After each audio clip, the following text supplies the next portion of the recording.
Okay, got the latest addition, the GForce driver shaft.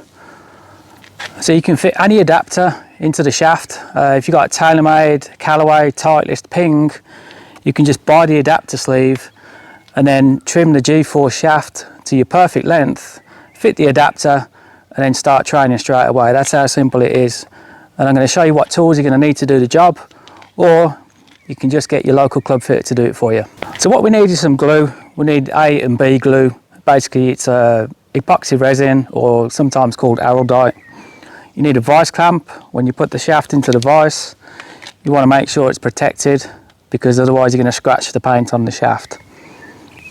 You need your adapter sleeve. So you can buy these online, or if you've got an old shaft, you could remove the sleeve and then you can reuse it on the GForce shaft. 8mm drill bit, and then your driver head. What you need to do is make sure with the driver head is attach the adapter sleeve into the driver head before you fit the GForce shaft to it.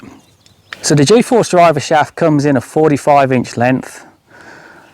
What you got to remember though, if you add an adapter sleeve to a 45-inch length shaft, that will add 1 inch to the total length. So if I put an adapter sleeve straight onto the GForce shaft, then a 45-inch length shaft will actually be 46 inches. So I'm going to leave the trimming instructions in the link, so you can sort of figure out how much you need to trim off the shaft. Me, for example, I like to use a 44-inch driver. So I trim 2 inches off the GForce shaft. So I'm taking it from a 45-inch down to a 43-inch. So when I add the adapter sleeve to the GForce shaft and then fit it into the head, that gives me a 44-inch driver. Some preparation work needed before you fit the shaft. You need to trim the tip. Once you've trimmed the tip, you then need to roughen the tip to allow the glue to bond to the adapter sleeve. You can see here 2 shafts, one with the paint on, the other one with the paint off. To measure the amount of paint you need to take off, you need to use a drill bit. This is an 8mm drill bit, which will fit inside your adapter sleeve. So you take the end of the drill bit, you slide it in and see how far it goes, and then you put some tape around it, just so you know exactly how far in the adapter sleeve is going to fit. What you do then is take that measurement to your shaft and then just measure how much of the paint you need to roughen off the tip of the GForce shaft.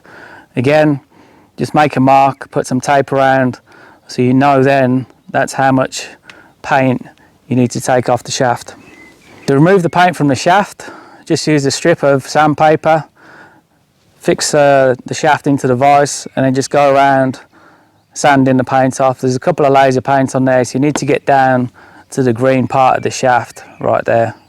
Once you've got down to the shaft, you can take your adapter sleeve and just check that it fits on okay. And then the final part is the gluing. Now there's a little trick with the gluing, because unlike most golf shafts, the GForce shaft is very flexible and very strong. Okay, so I had to make it solid, so it's not hollow like a normal golf shaft. So the air can't escape as easy when you put the shaft in. So what you're going to need to do, special trick, is take your driver head with the adapter sleeve inside, get a cup of hot water, and then you're going to dip it into the hot water for about 30 seconds. What that's going to do, it's going to warm up the sleeve, the adapter sleeve. So then when you apply the glue onto the sleeve and onto the tip of the shaft, so you want to add a little bit of glue onto the tip of the shaft, and you want to put some glue inside the adapter sleeve as well. And what the heat's going to do, it's going to liquefy the glue, and it's going to help the air escape. So as you push the shaft in, as you twist it in, that's what I recommend you doing, twisting it in, you're going to hear the air pop out, and when the air pops out, it actually sucks the shaft inside the head, so you've got a nice secure fit then. You're going to get some excess glue coming out as well, so just have a rag handy, some white spirits, nail polish remover, works pretty good as well, and then just wipe around and then clean up all the glue, the excess glue. You can then lay the club on the floor and then just make a little bit of slight adjustment with your grip, make sure that the grip's nice and straight, and then you're going to leave it to set, rest it against the wall, and just leave it for 24 hours, and then you're done. That's how easy it is. If you're not confident in doing it yourself, or if you've got any questions, just get in touch. But you can take it to a club fitter, just take it to your local golf shop. You can show them this video because it is a little bit different to a normal shaft, and they'll fit it for you straight away. Thanks for watching.